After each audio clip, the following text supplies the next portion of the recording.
Thank you. I just lost your sound at the end, but I hope you can hear me. It is a great pleasure to join you, even if it is by long distance and by video conference. So unless I get a signal from you, I assume you can hear me, and let me begin my brief presentation to you. His Excellency the President of the Maldives, Mr. Nasheed, His Excellency Minister Aslam, dear colleagues from the United Nations system, the High Commissioner of India, distinguished delegates and colleagues, and also my colleague from the Global Environment Facility and other partners in this quite extraordinary undertaking that is now over 20 years old in helping the world try and address one of its environmental challenges, the Montreal Protocol. For me, it is a particular pleasure to join you today because I believe that the leadership and the vision that is driving Maldives' role, not only in terms of its national boundaries, but in terms of its global role, has become, as the High Commissioner also alluded to now, visible to the world as a whole. And I think the accelerated phase-out plan that we are celebrating and initiating today is yet another example of how the Maldives has truly taken responsibility, one, for its own development, but secondly also to provide an example of leadership of how nations can address issues that are both in the interests of their own development as much as in the interest of the international community.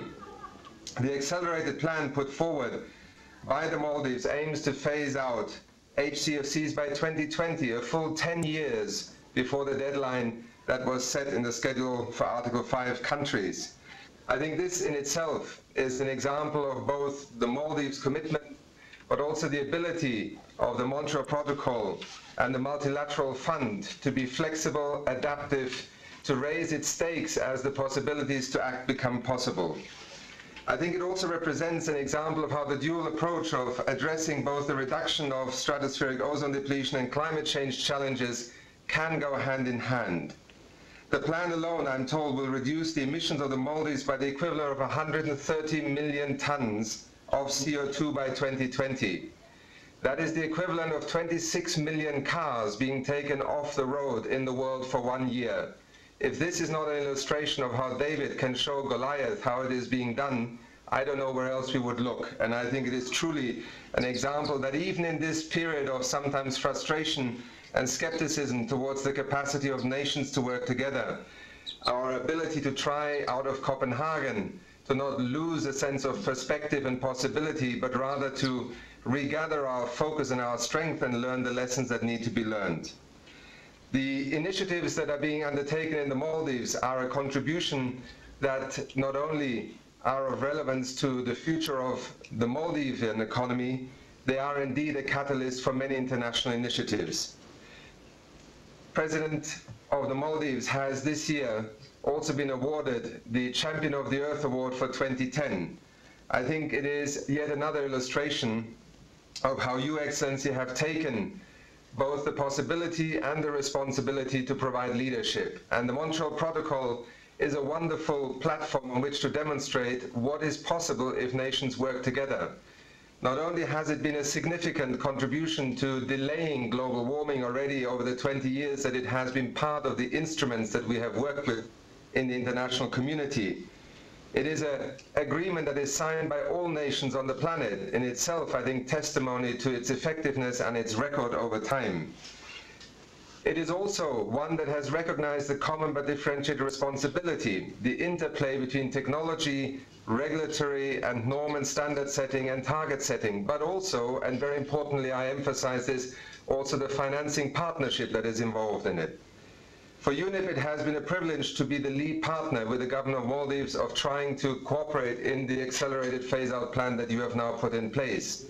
But I also want to take this opportunity to point to another example of why the Montreal Protocol and the Multilateral Fund have proven to be such effective instruments. They are a testimony to the way that international organizations can cooperate and collaborate. While UNEP hosts the Multilateral Fund and the Montreal Protocol, it is an example also of how the United Nations family, the World Bank, and many, many other institutions at national and international level have cooperated. I believe all of these are messages that today in focusing on the accelerated phase-out plan that the Maldives has committed to should also be an opportunity to remind the world that we do know how to work together, that we do know how to address environmental challenges, and that we can produce results in the multilateral context. But they all of them ultimately do depend on leadership. And I believe that as president and as an international figure that speaks to the world both about the future of the Maldives but also about the capacity of humanity to work together, we should remind ourselves that today's event in your country is also one that we wish to be understood and to be heard across the planet. I think the commitment to move towards carbon neutrality, the approach that you have taken to move towards a green economy in the Maldives, are all illustrations that whether one is a developing or a developed country, an island state, small or large, everyone has the capacity to act. The tragedy will be if the international community does not respond to that willingness to act. And I think this will be one of the big litmus tests of the year 2010 and in the lead up to Cancun. So let me once again thank both President Nasheed and his government and the people of the Maldives for the initiative they have taken. UNEP is very proud but also very heartened to be associated with this, and I'm only sorry that I could not be with you here today. I have literally landed last night from a meeting that the High Commissioner was just referring to in terms of the International Year of Biodiversity. In Busan, Korea, we are currently negotiating, and I know President Nasheed, you will be pleased to hear this, the establishment of a, if you want, a sister body to the IPCC on biodiversity and ecosystems, long overdue, and hopefully in Busan, by Friday of this week, we will have an agreement by nation states to establish this body. Because what Montreal has taught us, as we have seen also in climate change, science and knowledge are the foundation that allow us to develop international agendas for cooperation beyond national interest. That is a principle and a mission the United Nations stands for, and certainly the history of UNEP has been inextricably linked to that journey. Thank you again for allowing me to address you this morning, and I wish you a very successful meeting. Thank you.